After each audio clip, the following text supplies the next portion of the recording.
What's up, everyone? George Soto here, co-founder at AssetMule. Thank you so much for joining us for our AssetMule weekly office hours. If you've been here before, you know the drill. We goof off, we talk about use cases, we show you product, we answer questions, and have a lot of fun doing so.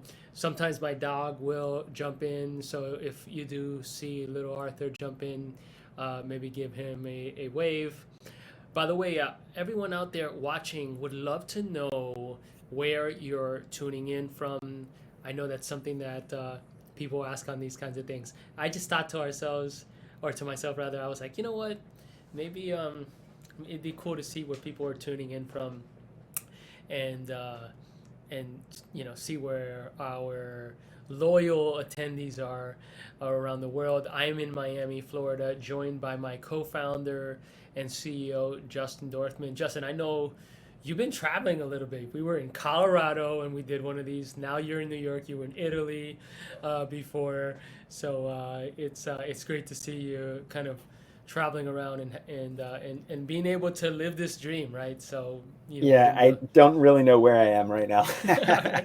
from like a sleeping standpoint and so on. So traveling with little kids, Yes. Well, jet lag, all that good stuff. yeah, well, you are adaptive too. So, for the folks out there, today we're going to focus on teaching how to enable your sales team to personalize assets while staying on brand, right? I've had the pleasure of speaking to hundreds of product marketers over the last 14 or so months.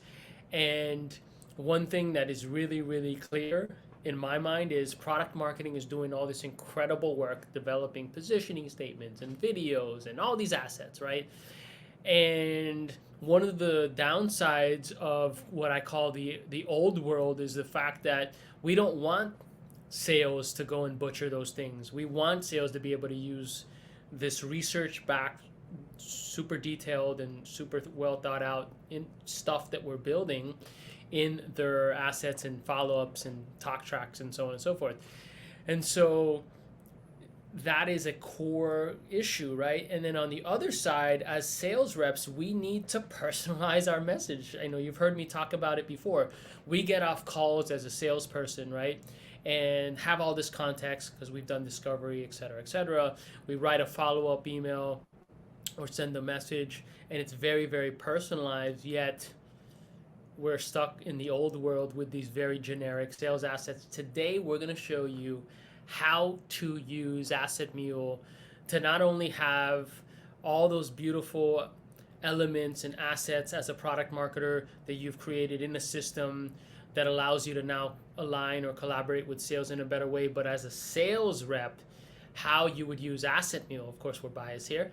How you would use AssetMule to do that last mile personalization. So if you do have any questions, go ahead and comment. You're probably watching this on LinkedIn or YouTube.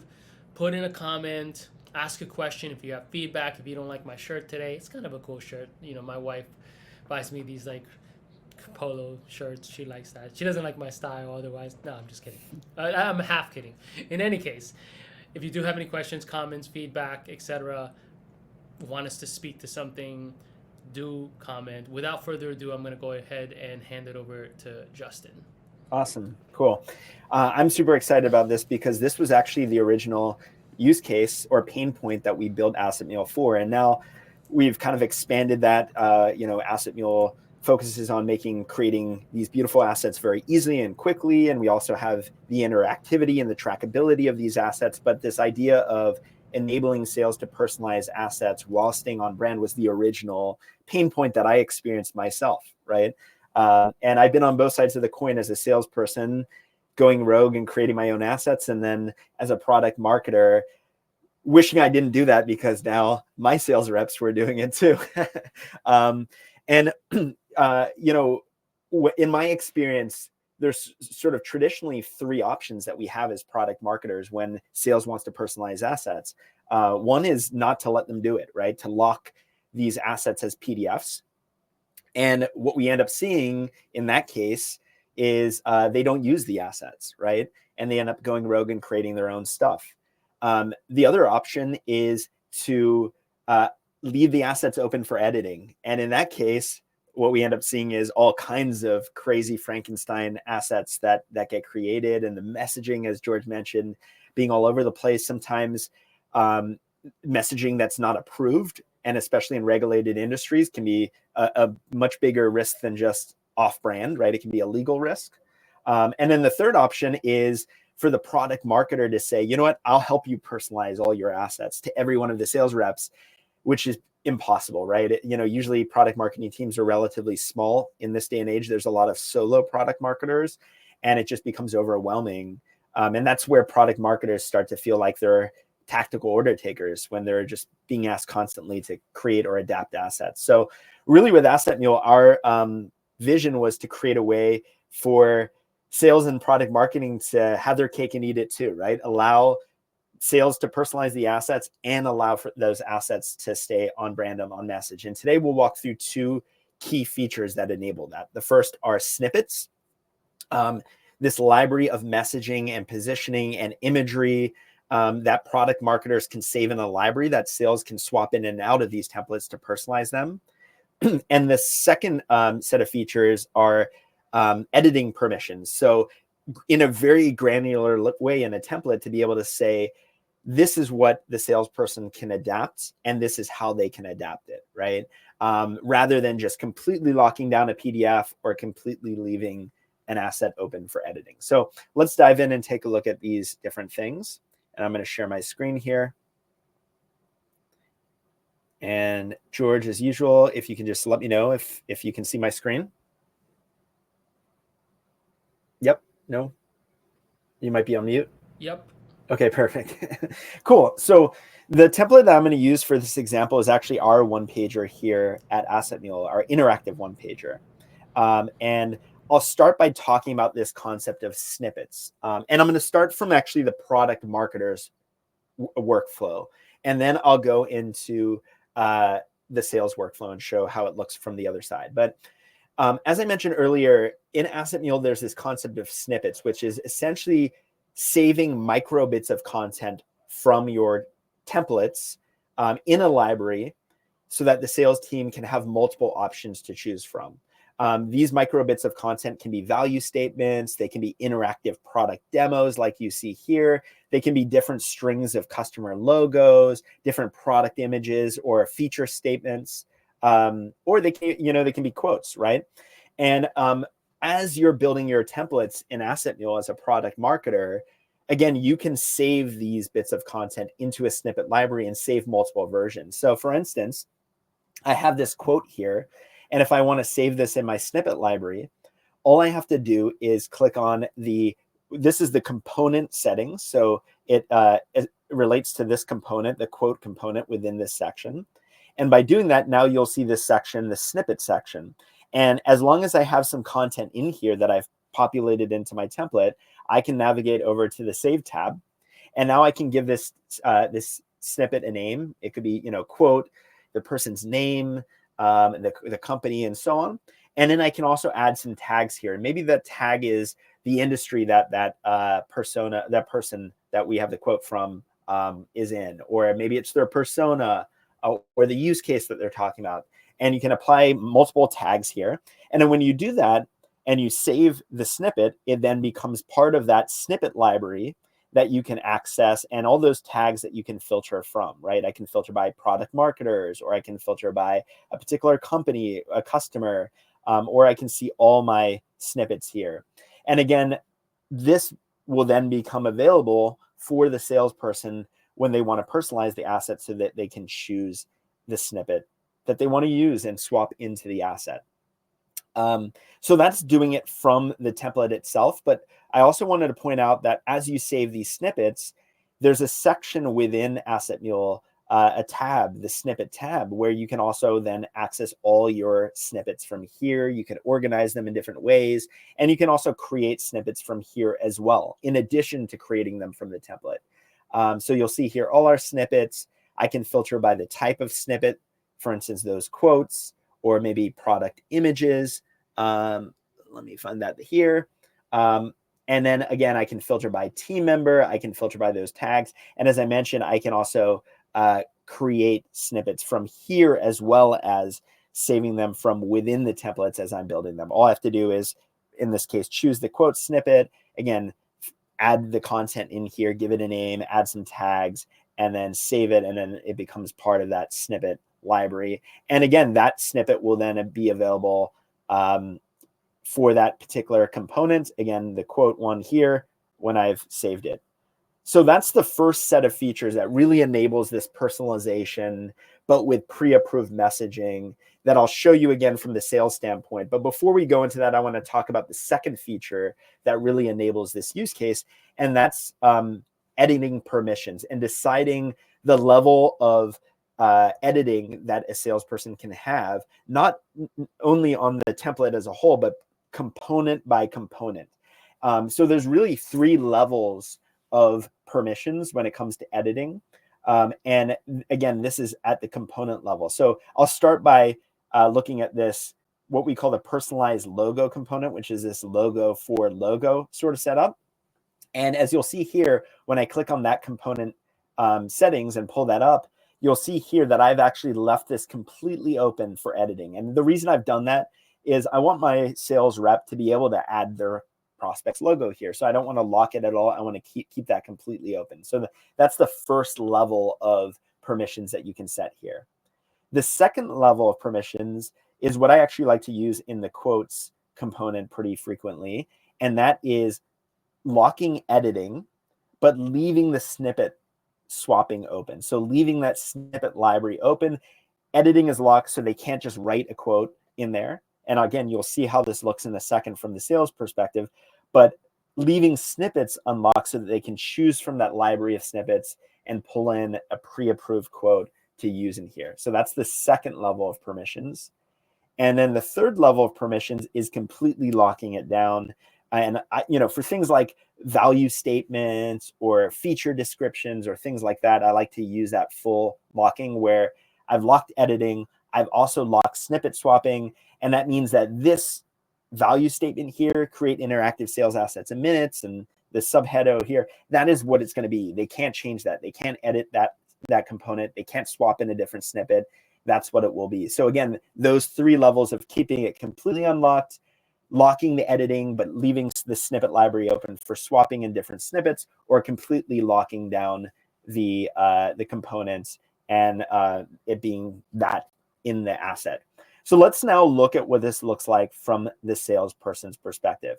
Let's say I'm the salesperson and I now want to create an asset using that template.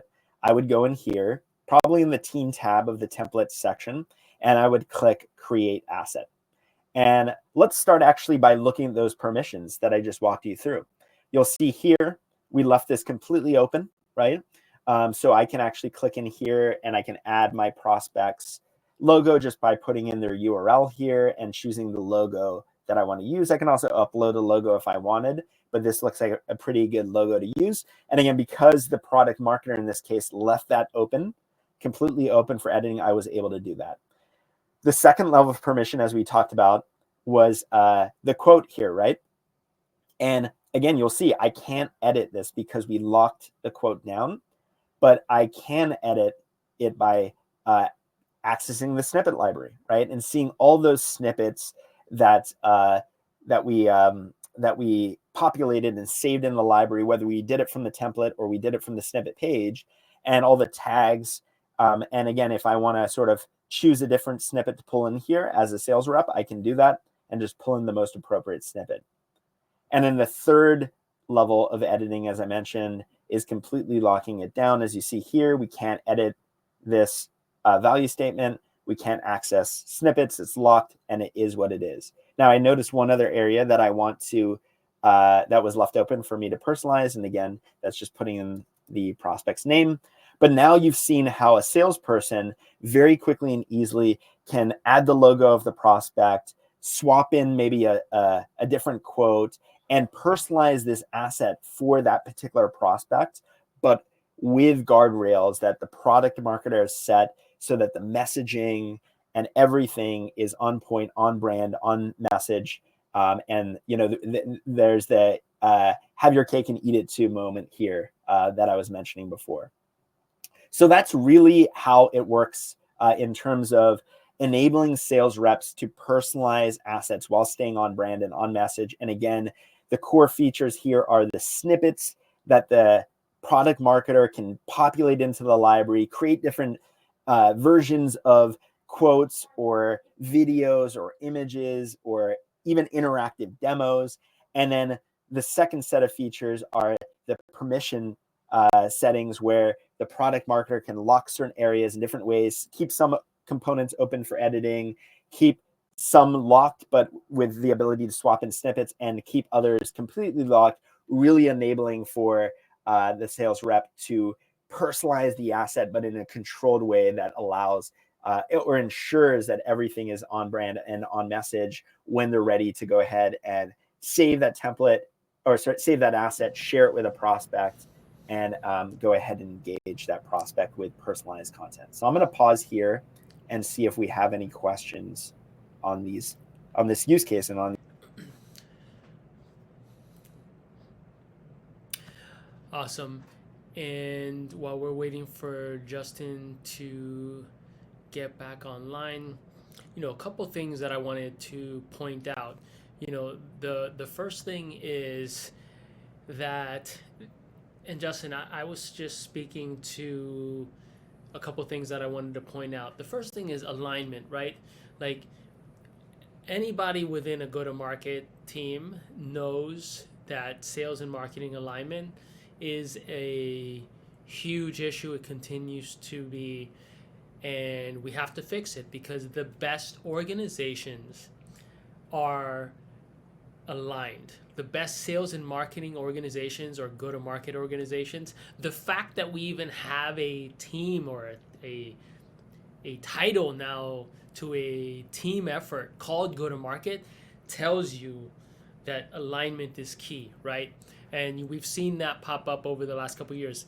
10 years ago, 5 years ago, go-to-market was not a thing in the same way that it is today. It wasn't spoken to in the same way.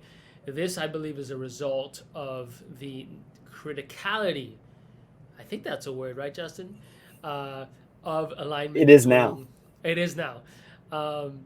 It is a huge and critical component to a successful go-to-market team, sales, marketing, customer success team, right? So we are specifically speaking to that part in the process, in the go-to-market motion, around, as you know, around the alignment between product marketers, or those marketers supporting sales with sales assets, sales collateral, and sales.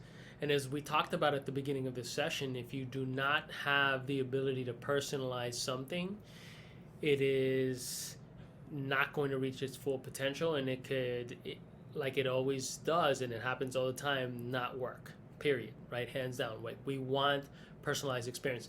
Yes, you can walk into a grocery store, convenience store, clothing store is a great one, right? And someone, we were just talking with a great product marketing voice out there recently, and he was using the department store analogy, where you can walk in, the salesperson look at you and go, boy, I think that you're going to like these. Imagine that experience, that personalized experience based on who you are, maybe the way you're dressing up, things like that, whatever their training is to understand, their ability to actually point you into an area that is going to resonate and really speak to your preferences.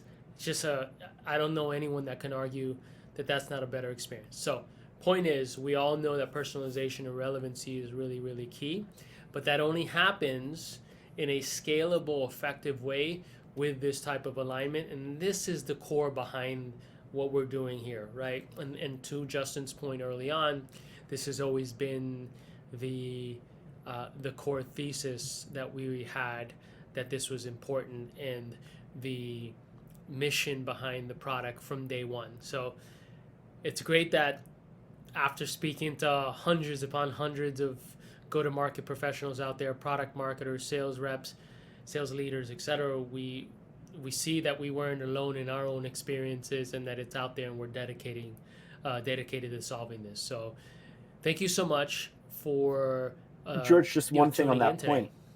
Yes. Just one more thing on that point, since we have some extra time here. I think the moment where we realized that this was a big pain point, besides hearing from uh, hundreds of product marketers, even before we did, right? I think for me, it was this Forrester research report Mm, that we saw, right, where I was blown away to find that um, companies spend up to $17 million a year on sales collateral, right? And only 17% or something like that of that content ever gets used, right? The rest of it never gets used. Think about the yeah. amount of waste, both in terms of that budget, but those product marketers that put their heart and soul into those assets and they never get used, right?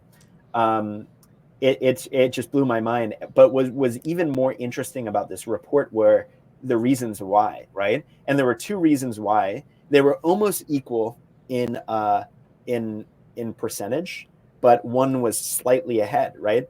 The second reason is probably the one that we actually hear more, but it turned out it was the second reason, which was sales didn't know where to find these assets, right? And as I mentioned before, that's a problem that I think many companies have tried to solve for many years, right? There are sales enablement solutions that have built massive businesses, HighSpot, Seismic, Showpad, around this use case of being sort of the central system of record of all your sales assets that are more easily discoverable because of search and tagging and all kinds of things, and even some instruction on how to use those assets and where to use them.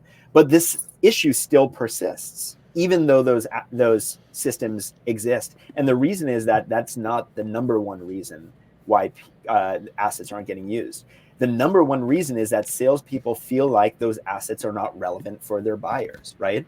These are generic one pagers, generic decks that have minimal personalization and that they just don't feel is the right asset to send their customer, right?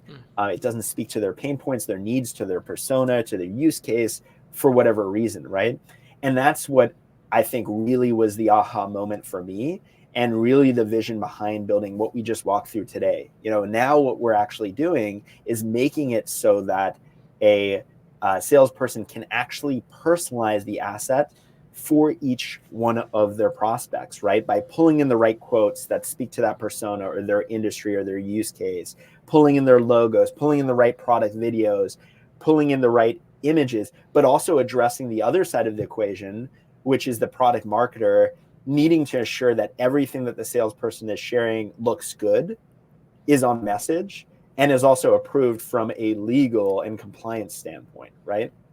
And now our hope, and what we're starting to see early signs of, is that these assets actually get used, right? And that there's alignment between product marketing and sales. Because previously, when sales wasn't using the assets, there was a lot of finger pointing and blaming, right? It was the product marketers saying sales never uses the assets. We put all this time and energy into it and they just don't use them. They ask for these assets and they don't use them.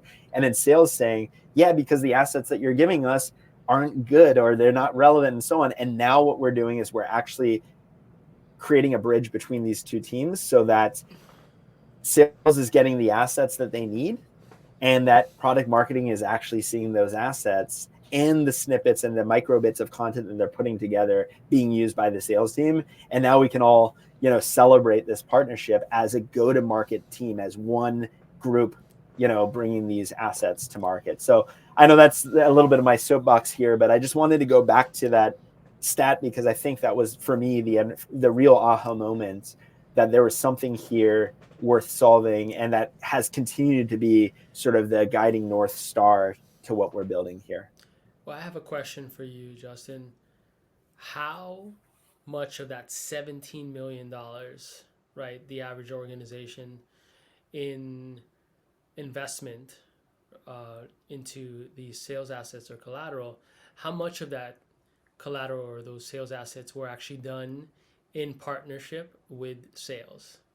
Yeah, I mean, I don't know probably if you, very little, right? yeah, and that is critical.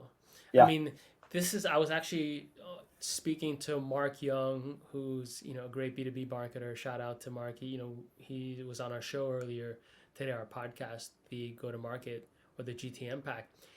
And he was saying that one of the biggest problems with marketing organizations, and he's been a VP of marketing at Nextiva, Dooley, tons of really great B2B brands. And he was like, the thing is that we go into our silos. We're given a pipeline number or lead count or a mixture of all these things. And we go in our silos and we do all this stuff. And it's disconnected from reality, which is, or I should say it's a partial reality, right? Because all the stuff that we do as marketers is great, right? It's valuable, but it's only half of the story. It's only using the information and context that we have based on our resources and access, which is fine. But we have to, if we're going to really tell an effective story, there's no way that you can't collaborate, listen, and use the information that sales is being able to provide here. They're on the front lines on a daily basis, and correlate that or cross-reference that or triangulate that with the data that you have, right? I mean, that's just a basic math, right? Like you can see why that's powerful. So at its core, our platform is really, really helping to be able to co-create these assets, right? So I kept thinking about this, dude, when you were talking about it. I was like, boy, are we a sales asset slash collateral co-creation platform that really brings together sales and marketing ways that we've been really, really needing over time. It's an interesting thought. Awesome. Very well, cool. Folks, I know we're wrapping up here today. If you do have any questions here as we wrap up, go ahead and comment on the comment wall. If maybe you are watching this after the fact, that's okay too. Go ahead and comment and we'll get to your questions. If you have not signed up to AssetMule yet, go ahead and do so. Go to AssetMule.ai. You can sign up for free. No strings attached, no credit card, nothing. You can go kick the tires on it, have access to everything that is available in the platform to see if it's something that would be valuable to you and your go-to-market organization. If you're not following us on LinkedIn or YouTube, go ahead and click on that follow button or that subscribe button if you're on on YouTube. And we are constantly sharing content, so we are focused on really providing value and insights and helping all of you go-to-market professionals out there. We have a sweet spot for product marketing and sales folks, of course, given our background. But without further ado, have a wonderful, wonderful day, everyone.